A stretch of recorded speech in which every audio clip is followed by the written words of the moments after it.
Welcome to Suncoast FYI. I'm your host, Nancy O'Neill. This week we'll hear about the Artist Series Concerts of Sarasota, a benefit event created especially for mothers helping mothers, and a special guest from the city that you just might know.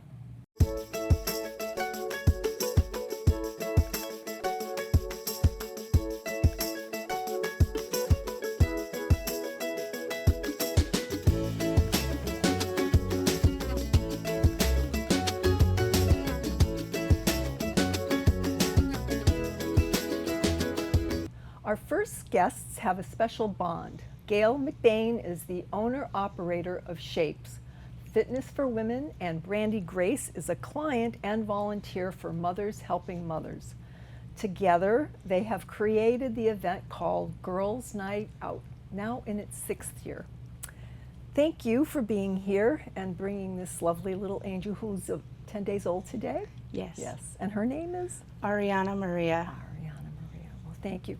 Now, as mother that's used Mothers Helping Mothers, can you tell me what was going on in your life and what brought you to them, Brandy? Absolutely. Over 20 years ago, my first child and I were escaping from a very abusive situation. My ex-husband wasn't great, and we went to a domestic violence shelter with only a backpack of clothes and one toy for my child. Okay. And we were afraid for our lives. Okay. For 6 months we were stalked, and the shelter referred us to Mothers Helping Mothers. Okay, and what have they been able to do for you? And how did they lift you out of all of that negative? They gave us hope and compassion. Not only did they give us clothing and food and toys to comfort my child, they also gave us this amazing amount of hope and non-judgment. And it was amazing. Well, they cared for both of you. Yes. I mean, you know. And they were moms to us, and that's what we needed. Okay. So you received transformational help, and now that you're a volunteer, what are you doing, dear? I do social media and digital marketing for Mothers Helping Mothers now. That's great, because that's not an easy thing to do. Absolutely, and they really appreciate it. And in the next few months, I'm going to be starting classes to teach other moms to help them through trauma, whether it's pregnancy loss or child loss, and some of the traumas that people don't really talk about. And you've been through it. Absolutely. And now as a life coach for moms, I have this great opportunity to work with Mothers Helping Mothers and help other people that are in the situation that I was. Okay, wonderful.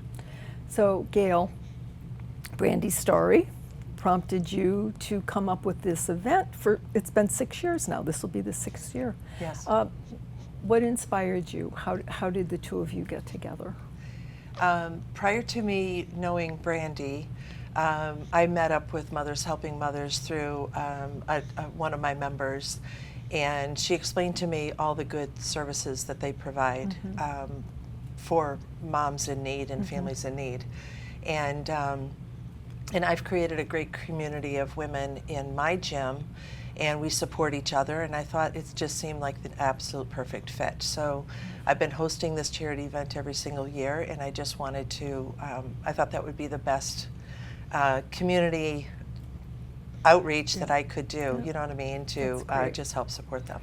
Now, where is the location of Mothers Helping Mothers? If somebody would like to or needs your help, where can they go for that?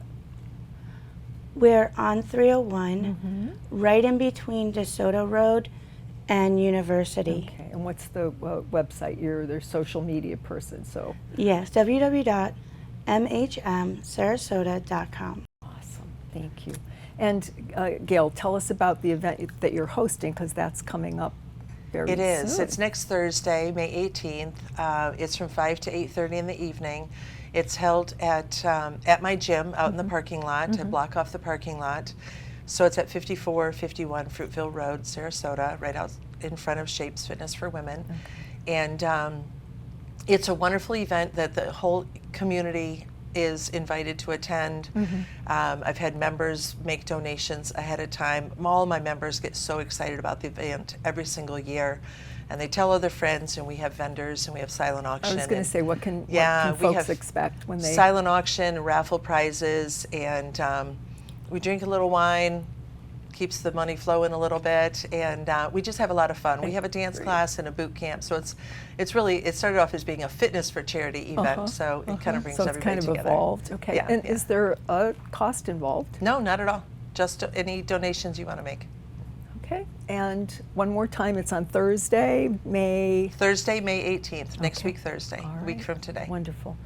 Thank you for being here, and best of luck with this beautiful little angel. I know Thank she'll you. bring a lot of joy to you.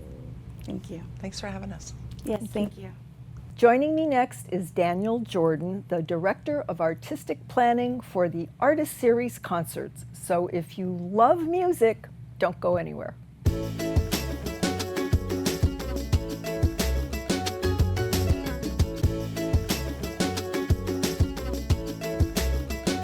The Artist Series Concerts of Sarasota was formed in 1996 to promote excellence in live musical performances, including education, outreach, and scholarship programs. Mr. Jordan is going to share information about their very special final concert of the 27th season. Well, welcome to the program, and you are the Director of Artistic Planning. So that's a huge job. Yes. Well, first of all, thank you for having me. It's great to be here. Great to meet you. Thank you. I have now been the Director of Artistic Planning for 2 years. Many people in Sarasota know me as the longtime concertmaster of Sarasota Orchestra. I've been in that role. Next year will actually be my 25th season as Oh my concertmaster of the gosh. Sarasota Orchestra. But my other job now is this really amazing organization that I now get to be a part of as Director of Artistic Planning. It's a classical music presenting organization. We do about 25 concerts each season with acknowledged stars of the next generation, and we bring in artists from all over the world. How do you decide? How do you choose who comes? Well, it's, you try and piece together a season that's going to have variety, Okay. that's going to have interest, it's going to have people with different backgrounds and different instruments.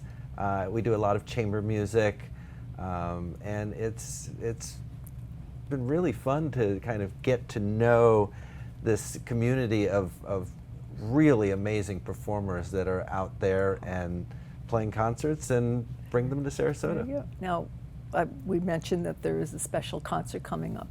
What makes this one stand out to you?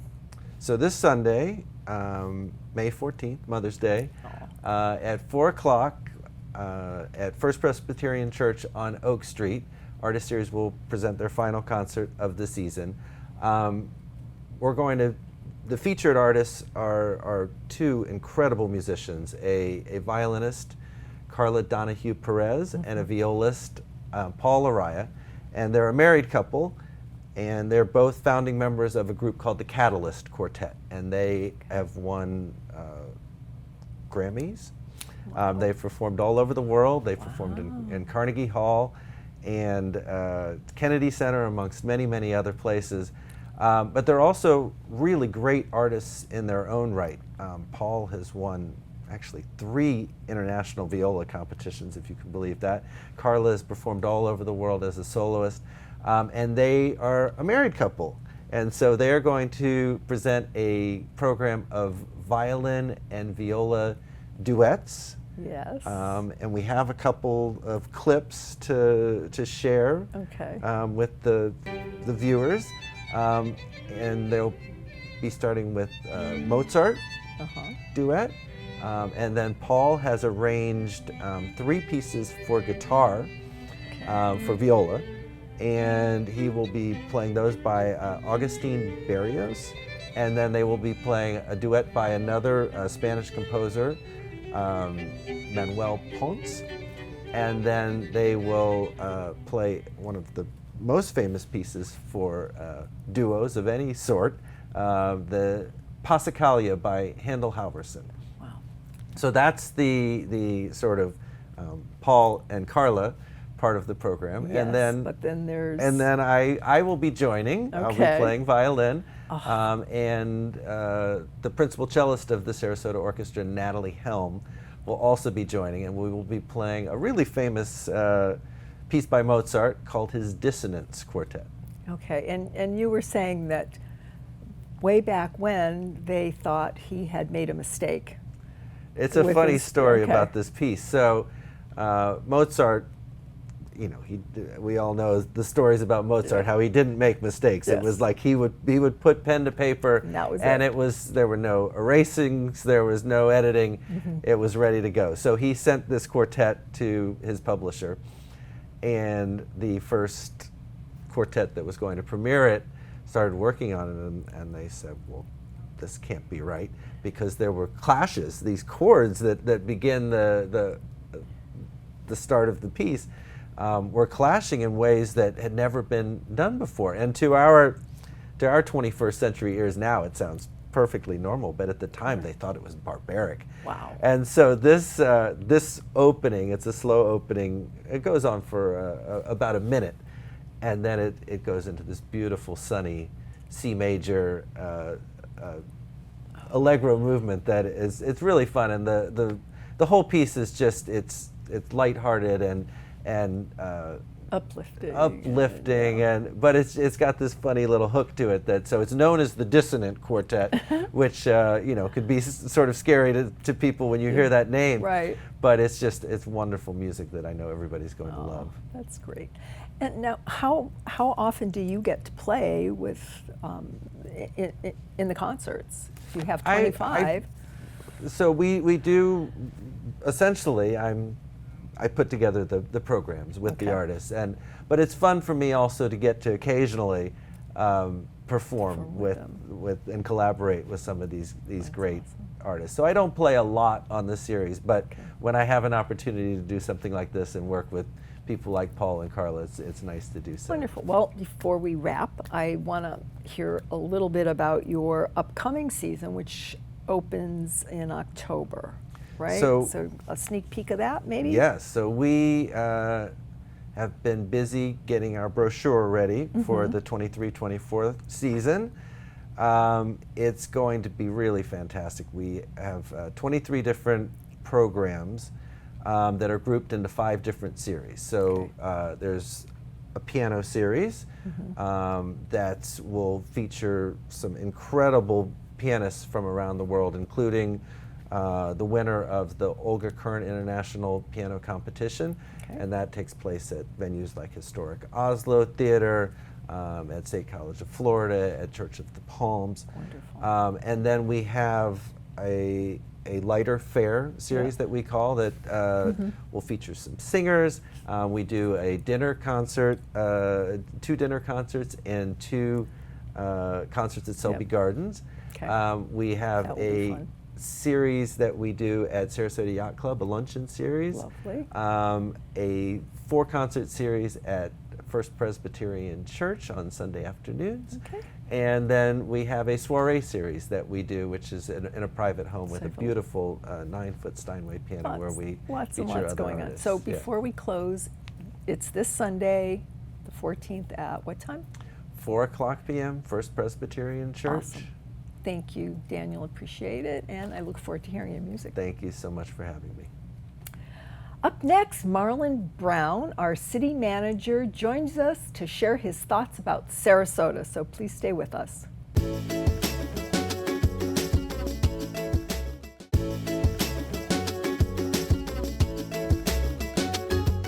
Our city manager, Marlon Brown, graciously agreed to join us. Marlon, originally from the Twin Islands of Trinidad and Tobago, left those lovely islands to attend West Virginia University, where he received his BA and then went on to Georgia Tech for his master's. He has always worked for the betterment of every community he has overseen. And we are so pleased he has now joined us here in the city of Sarasota. Thank you, Nancy, for that introduction. Thank you, Marla. Really, I know how busy you are, so I really appreciate your time. Not a problem. Very much. So I guess an overview for the state of the city now. What would you say where we are at this moment? I think, in terms of where we are such a magnificent and incredible city. When you talk to the president and the CEO of the airport, talks about the number of visitors that we're having in terms of individuals, coming to visit the city of Sarasota and even Sarasota County. The numbers are just astronomical in terms of the number of passengers. When you talk to Visit Sarasota County, similarly, the hotel rooms are filling up. And if you spend a good weekend or even an evening downtown, it's vibrant, it's full of life, the sidewalk cafes are full. People are really enjoying themselves. And then we continue to get all these accolades about being the best place to live, being the best place to raise a family. There's the pro and con of that, Marlon. Yes, I am sure I know what question is coming next.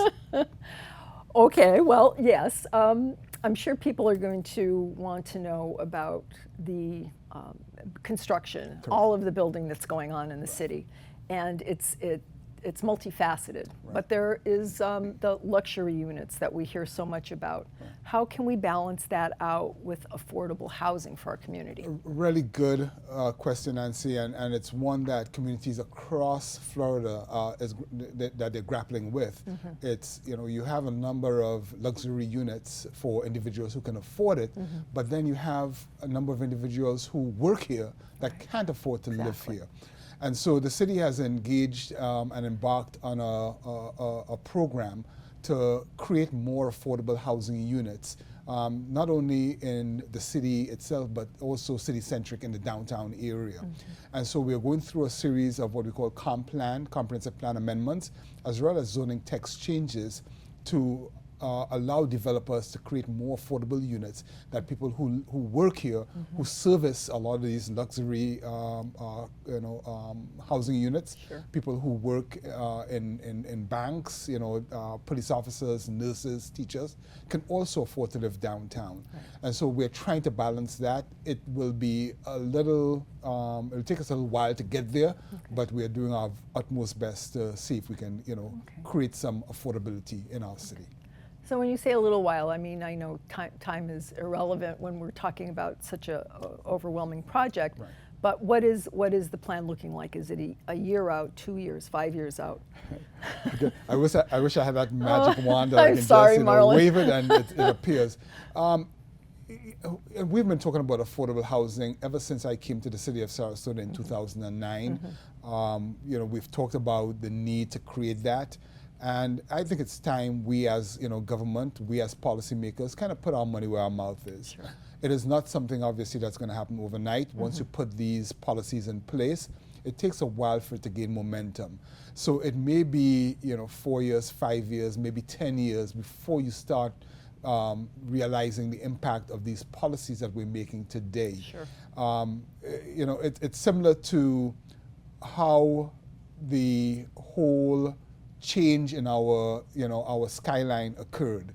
We made the changes to create higher density and taller buildings back in 2002, 2003, and you're now seeing it after almost 15, 20 years. So it'll take a while, but if we don't do it now, the question is when.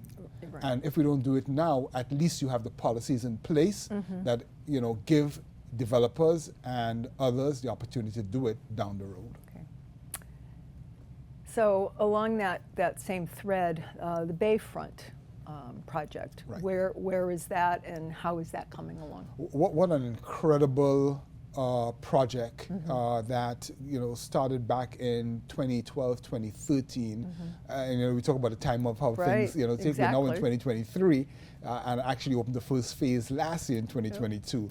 So things take time. They do. But what an incredible, project that is taking 53 acres of mostly asphalt and concrete and turning it into what we call a blue-green oasis, a park for everyone that everyone can enjoy. And opening that first phase last year in 2022, we have, that was 10 to 15 acres. We have another 40 something acres to now transform into that green oasis.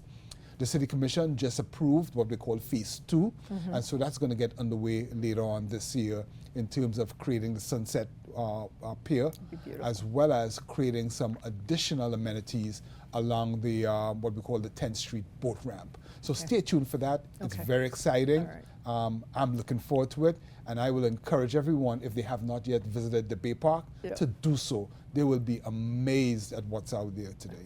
There's so much to talk about. Quickly, any updates on the Bobby Jones? Bobby Jones is moving ahead. Our hope is that we can open the first 18 holes of golf later on this fall.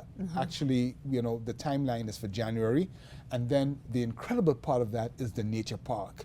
We've set aside almost 150 acres to remain as pristine and natural, and we have created the pathways for people to be able to walk, jog, bike, and so hopefully by the end of this year, people will be able to enjoy some of those amenities. But looking forward to Bobby Jones as well. Thank you. And it's a pleasure. I appreciate your time again. Always, Thank you, Nancy. Sir. Just have me back anytime when we can always talk about anything. Okay, South we'll do that. Yes.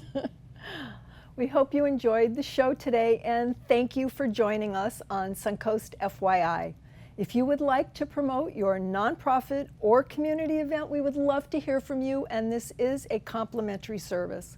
Please call me at 941-361-4639 or email fyi@snntv.com. To view previous episodes, go to snntv.com and click on the What's On tab.